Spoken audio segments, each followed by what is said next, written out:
दोस्तों सलाम, नमस्ते, सत श्री अकाल। मैं हूं वाहिद नसीम। आप देख रहे हैं behind the curtain. Behind the curtain में कुछ मौजूदा सूरत हाल पर बात करेंगे, कुछ थोड़ी सी जो पर्दे के पीछे की कहानी है उसे खोलने की कोशिश करेंगे। सबसे पहले मैं आपको ये बताना चाहूँगा कि आखिरकार ये प्राइवेट हथियार बनाने वाली जो कंपनियां हैं वो आखिर क्या कर रही हैं और किस तरह दुनिया को एक बड़ी आग की तरफ लेके जा रही हैं, और ये युद्ध बंद होने वाले नहीं हैं। ये बात समझाने से पहले एक बात और बता दूं कि प्राइवेट कंपनियों ने हथियार बनाना कई और देशों में शुरू किया है, और उसके क्या नुकसानात आगे जाके तुम्हें भुगतने पड़ेंगे ये भी मैं आपको ज़रूर बताना चाहूँगा, उसकी तफसील समझाना चाहूँगा। सबसे पहले हम चलते हैं गाज़ा। गाज़ा की सूरत हाल ये है कि गाज़ा को चारों तरफ से घेर लिया है अमरीकी फोर्सेस ने, और अपने तमाम डिस्ट्रॉयर्स, तमाम हथियार खड़े कर दिए हैं कि इजराइल को बचाया जाए। और इजराइल के जो हरकतें हैं वो आपको देखनी और समझनी पड़ेंगी कि किस तरीके से वो हिजबुल्लाह के हमले को जो है झेल नहीं पाए। जिस तरीके से हिजबुल्लाह ने हमला किया, भारी नुकसान पहुंचाया, वो उसका काउंटर नहीं कर पाए, और बड़ी बड़ी बातें करते हैं, बड़ी बड़ी जितनी उन पे हो सकती है वो सब दुनिया को डराने धमकाने की बात करते हैं, और उनके चेहरे पर कोई शर्म और हया भी नहीं होती है। उनकी अपनी जनता उस देश को छोड़ के भाग जाना चाहती है। एयरपोर्ट पर उन्होंने जो ट्रांजैक्शन है, मतलब वहाँ आवाजावी है, उसको बंद कर रखा है। और उसके बावजूद जिनकी जनता डरी हुई हो, मगर फोर्सेस जो है वो मजबूर होती हैं, कमिटेड होती हैं, उन्हें जो आदेश मिलता है उन्हें वो करना ही पड़ता है। इसी बात की वो तनख्वाह भी लेते हैं। दोस्तों, यहाँ एक बात समझने की है कि क्या मजबूरी है दुनिया की कि आखिर ये इतने डरपोक, इतने यानी पिछले 10 महीने से लगातार ये हिजबुल्लाह के साथ माफ़ करना, हमास के साथ लड़ रहे हैं, उन्हें कुछ नहीं कर पाए। उसी जगह पर सिनेवार मौजूद है, वहीं से बात हो रही है, कम्युनिकेशन हो रहा है, इनके अपने बंधक नहीं छुड़ा पाए।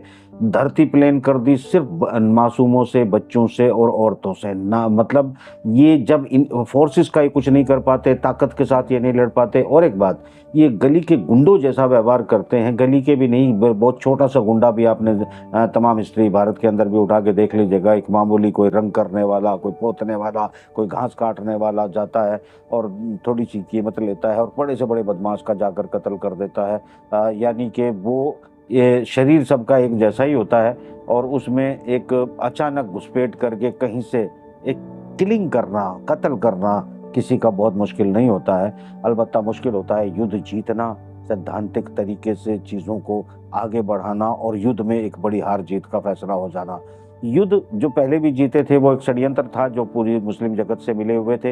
मुस्लिम जगत से कैसे मिले हुए थे और किस तरीके से उन्होंने इनको ज़मीनें सौंपी थी, ये खुलासे मैं कई बार कर चुका हूँ। आज थोड़ा सा एक चीज़ आपको बताने देता हूँ कि उनका एक मंत्री है जिसे बेन गवीर कहते हैं। अभी मस्जिद अक्सा पे जो है टेम्पल माउंट पे जाके उसने बड़ी बदतमीजियाँ की थी, उकसावे की कोशिश की थी। आज तमाम उसने हदें पार कर दी है। उसने कहा है कि हम मस्जिद अक्सा को शहीद करेंगे, और यहाँ अब मतलब शहीद करने का नाम उसने नहीं लिया है, मगर उसने कहा हम एक और टेम्पल बनाएंगे और यहाँ पर जो है अधिकार मिल जाएगा तमाम जो यहूदी है उन्हें भी पूजा करने का, जिस पर अभी जब से इजराइल बना है इन तमाम हरकतों पर उन पर बैन है। और इनका पिछले 2000 साल से यही मिशन है।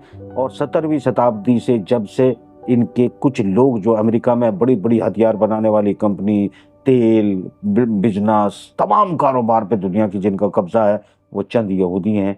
उन चंद यहूदियों ने इस मिशन को, आपस में उनके सबकी रिश्तेदारियां हैं, वही पूरी एक प्लान के तहत उन्होंने फ्रांस में, जर्मनी में, ब्रिटेन में, अमेरिका में तमाम अपनी जड़ें, पोलैंड भी उनका एक गहरा अड्डा रहा है, ये तमाम जगह पर इन्होंने अपने जो बिसात है वो बिछाई, और उसमें काफ़ी कामयाब रहे। और ये कामयाब इस हद तक रहे कि मैं जिस इस नफरती मंत्री को आपको दिखाने जा रहा हूँ, ये जैसी टोपी पहन के ये बात कर रहा है, ये कैसे लोगों को पता नहीं चलने देते, इस पर भी बाद में आता हूँ। आपको भारत में, बांग्लादेश में, पाकिस्तान में यही टोपी मुसलमानों के सर पे थोड़ी सी लेंथ बड़ी हो जाती है, थोड़ा सा उसका घेरा बड़ा हो जाता है। हालांकि मुसलमानों का इससे कोई लेना देना है नहीं इस टोपी का, क्योंकि अरब के लोग जहाँ से इस्लाम की शुरुआत हुई वो इस तरह की टोपियाँ नहीं पहनते, मगर ये अपने आप को यहूदी और पक्का यहूदी साबित करने के लिए ही ये टोपी पहनते हैं। ये षड्यंत्र कितनी गहराई से करते हैं ये भी आपको अच्छे से समझ आएगा। पहले इस मंत्री की बात सुने। इजरायल के राष्ट्रीय सुरक्षा मंत्री का बड़ा ऐलान। टेम्पल माउंट पर बनेगा थर्ड टेम्पल। यरूशलेम के धार्मिक और राजनीतिक समीकरण में बड़ी हलचल। इजरायल के राष्ट्रीय सुरक्षा मंत्री इतामार बेन ग्वीर ने टेम्पल माउंट पर थर्ड टेम्पल के निर्माण की योजना का किया ऐलान। यरूशलेम के पवित्र स्थल, जिसे मुस्लिम समुदाय अल अक्सा मस्जिद परिसर के नाम से जानते हैं, वहां अब इजरायल के राष्ट्रीय सुरक्षा मंत्री इतामार बेन ग्वीर ने एक हेकल ए सुलेमानी के निर्माण का प्रस्ताव रखा है। मंत्री का कहना है कि इससे यहूदियों और मुसलमानों को समान अधिकार मिलेंगे।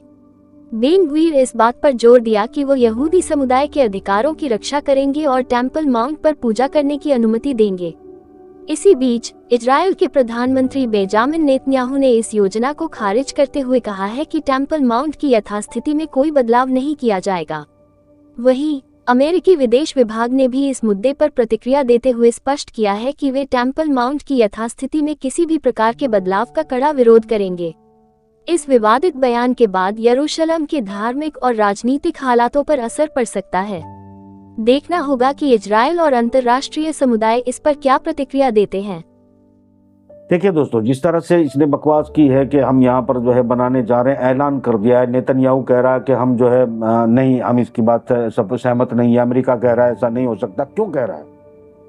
क्यों कह रहा है? क्योंकि अब जो मुस्लिम देश वो साथ दे रहे हैं अमेरिका का और इजराइल का इस वक्त, अगर ये मस्जिद अक्सा को यहाँ पर शहीद कर देते हैं और इस हमले को कर देते हैं, तो सऊदी अरब के अंदर सऊदी किंग को बैठे रहना मुश्किल हो जाएगा, जॉर्डन को अपनी गद्दी संभालना मुश्किल हो जाएगी, मिस्र में जो सीसी अमेरिका का प्लांटेड है उसे अपनी गद्दी पर टिके रहना मुश्किल हो जाएगा। हो सकता है जनता उन्हें अपनी गद्दियों से खींच ले, गिरेबान से पकड़ ले, सड़कों पे घसीटे और शायद उनके अपने यहाँ बगावत हो जाए।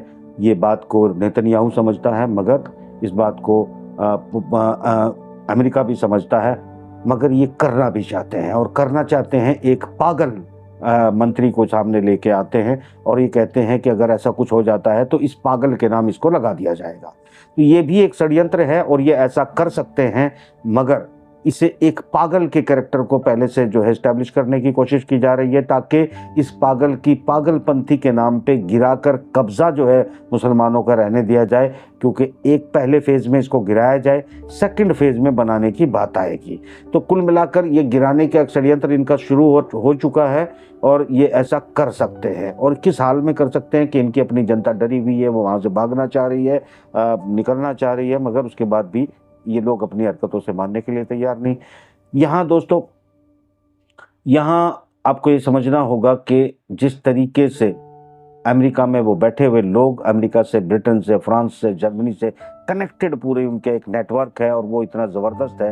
वो कई संगठन चलाते हैं, जिसमें एक बिल्डरबर्ग का नाम का भी एक संगठन है जिसे अदर से सरकार माना जाता है, इल्यूमिनाती है, और बहुत सारे संगठनों से जो है लोगों को फंडिंग करना, लोगों को बहलाना, फुसलाना, लोगों के राजनेताओं को किसी न किसी तरह अपने कब्जे में लेना और धर्म गुरुओं को इस तरीके से कब्जे में लेना जब धर्म गुरुओं को पता ही ना हो कि असल में वो, उनको लगता है कि हम अपने धर्म का ही काम कर रहे हैं, उनको लगता है हम अपने दीन धर्म का बड़ा ज़बरदस्त काम कर रहे हैं, और वो इतनी आसानी से किताबों को, सिस्टम्स को, व शब्दों को मैनिपुलेट करके उसकी एक भूमिका बनाते हैं कि लोग समझ ही नहीं पाते कि षड्यंत्र क्या कर रहे हैं। अमेरिका के अंदर अमेरिका की अपनी जनता को लूटने वाले, जहां पर बेरोजगारी फैल रही है, जिनका डॉलर डी-डॉलराइजेशन के नज़दीक पहुंच चुका है, जहां पर होमलेस लोग बढ़ रहे हैं, यूरोप में महंगाई 40 से 50% बढ़ चुकी है, उसके बावजूद ये हथियार बनाने वाली कंपनियां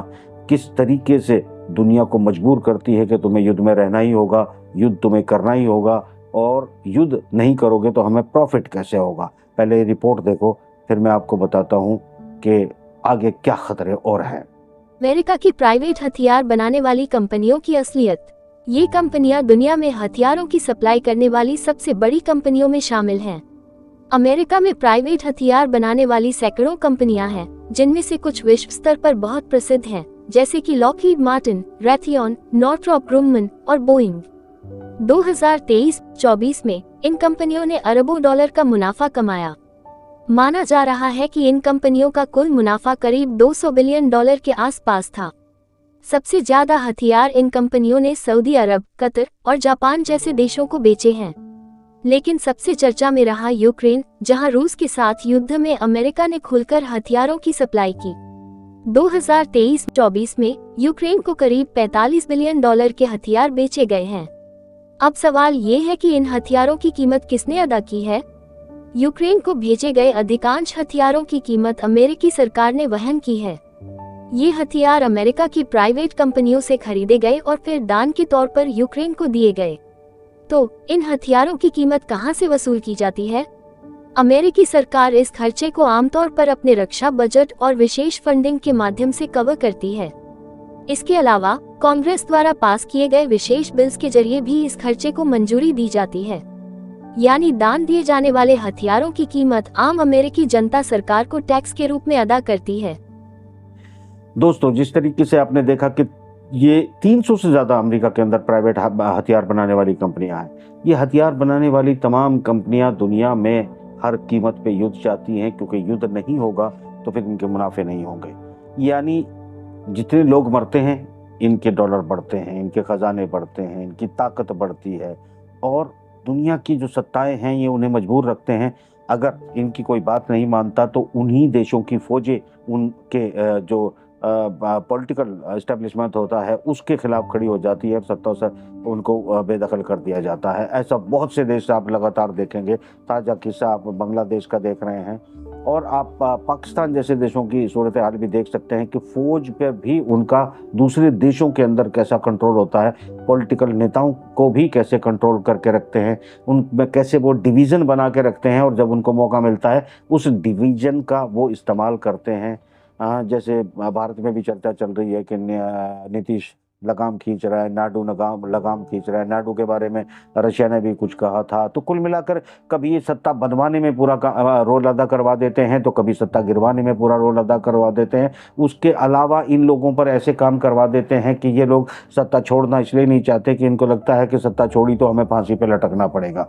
ये पूरी दुनिया को कब्जे में रखते हैं, इसलिए कि जनता समझना नहीं चाहती। आम जनता को जब तक समझ में नहीं आता, अमेरिकन को कहाँ समझ में आता है कि ये जो कहा जा रहा है कि हम यूक्रेन को युद्ध में डाले रखेंगे, जबकि तमाम यूक्रेनी तो मर चुके हैं। 70% यूक्रेनी अपना देश छोड़ चुके हैं, दुनिया में दर दर की ठोकरें खा रहे हैं, मगर उन पर एक जुनून वो चढ़ाते हैं। मीडिया का ज़बरदस्त इस्तेमाल करते हैं, पत्रकारों का बड़ा ज़बरदस्त इस्तेमाल करते हैं, और टीचर्स का, इन्फ्लुएंसर्स का, किताबों का, यूनिवर्सिटी में मैनिपुलेटेड बुक्स का वो बहुत हिस्ट्री मैनिपुलेट करके क्या इस्तेमाल करते हैं आम लोग समझ ही नहीं पाते हैं। और सबसे बड़ी बात यह है कि जब भी कोई आईना दिखाता है तो लोग उससे नफरत करने लगते हैं और एक परी कथा में जीना चाहते हैं जिसमें कोई सच्चाई नहीं होती। ये दुनिया की हकीकत है। दोस्तों, मैं ये बताना चाहता हूँ कि कई और देशों में प्राइवेट कंपनियों को हथियार बनाने के कॉन्ट्रैक्ट मिलने लगे हैं, कंपनियां चालू हो चुकी हैं। जिन देशों में देशों की तमाम संपत्तियां अमेरिका की तरह चंद लोगों के हाथ में चली जाती हैं, और हथियार भी जब वही बनाने लगते हैं तो फिर वो उस देशों को मजबूर करते हैं कि तुम किसी न किसी के साथ युद्ध करो ताकि हमारे हाथ हथियार बिकें, हम मुनाफा कमा सकें। क्योंकि जब तक युद्ध नहीं होंगे तब तक उनके हथियारों का कोई मतलब नहीं होगा, और अगर हथियारों का मतलब होना है तो इसका मतलब स्पष्ट है कि ऐसे सूरत हाल में आपको वो तमाम जो है टैक्सेस के ज़रिए, तमाम दूसरे मामलों के ज़रिए, एक तो आपको पैसा देना पड़ेगा, चाहे वो किसी की मदद की जाए या न की जाए, मतलब उनका तो हथियार बिकना चाहिए। उसके अलावा आपको एक और काम करना पड़ेगा कि आपके ही अपने बच्चे होते हैं जो इन हथियारों को चलाते हैं। कहीं वो किसी भी देश के हो सकते हैं, किसी भी देश की तरफ से लड़ सकते हैं, यानी लड़ने वाले मरने वाले भी इंसान होते हैं। टैक्स देकर हथियार बनवाने वाले भी इंसान आप लोगों में से ही होते हैं।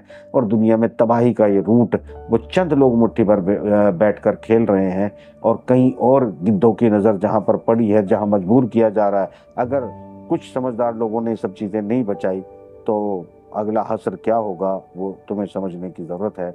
मैंने जो कुछ बिटवीन द लाइन समझाना था आपको समझा दिया। रात को जो है सूरत हाल पर ज़रूर बात करेंगे कि किस तरीके से जो युद्ध है वो किस तरफ जाने वाला है, और यूक्रेन और इजराइल के ताज़ा हालात और आगे के नतीजों पर विश्लेषण करने की कोशिश करेंगे। फिलहाल इजाज़त दें, इस प्रोग्राम में इतना ही। सब्सक्राइब करें, शेयर करें, हमारा साथ दें। खुदा हाफिज़।